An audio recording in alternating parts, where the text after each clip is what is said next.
Saudaraku, bayangkanlah hari itu, hari di mana kita berdiri di hadapan Allah. Tak ada lagi harta, tak ada lagi jabatan, tak ada lagi gelar. Yang ada hanya amal, amal baik dan amal buruk. Semuanya ditimbang satu persatu tanpa ada tertinggal. Allah berfirman, dan kami akan memasang timbangan yang tepat pada hari kiamat, maka tiadalah dirugikan seseorang barang sedikit pun. Dan jika amalan itu hanya seberat biji sawi pun, pasti kami mendatangkannya, dan cukuplah kami sebagai pembuat perhitungan. Quran Surat Al-Anbiya ayat 47. Saudaraku, bayangkan timbangan amal itu mulai bergerak.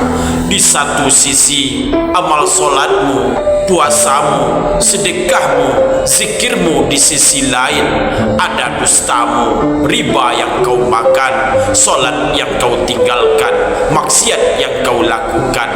Dan ketika timbangan itu lebih berat pada sisi dosa, tubuhmu gemetar, wajahmu pucat, hatimu menangis. Kau menoleh ke kanan, tak ada yang menolong.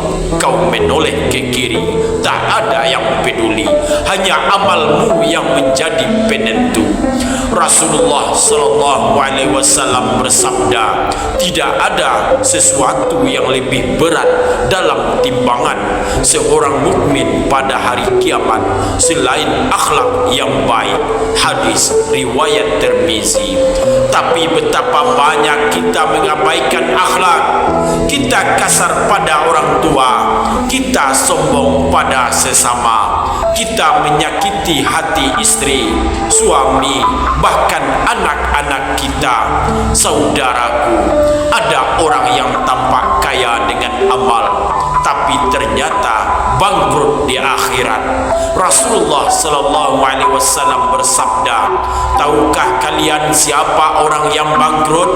Mereka menjawab, orang yang bangkrut di antara kami adalah orang yang tidak punya dirham dan tidak punya harta. Beliau bersabda, sesungguhnya orang yang bangkrut dari umatku adalah yang datang pada hari kiamat dengan membawa pahala solat, puasa dan zakat, tetapi ia juga datang dengan mencaci ini, menuduh ini, memakan harta ini, menumpahkan darah ini, dan memukul ini. Maka diberikanlah pahala kebaikannya kepada orang-orang itu. Jika pahala kebaikannya habis sebelum tuntas, dosa-dosa mereka ditimpakan kepadanya, lalu ia dilemparkan ke dalam neraka. Hadis riwayat Muslim. Na'udzubillahi min zalik. Apakah kita termasuk orang yang bangkrut?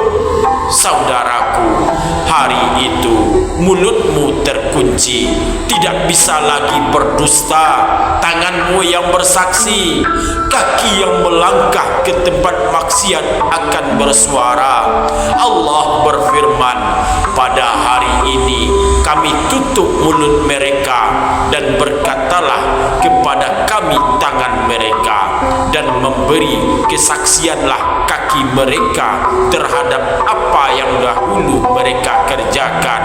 Quran Surat Yasin ayat 65. Wahai hamba Allah, sebelum hari itu tiba, beratlah timbanganmu dengan amal soleh.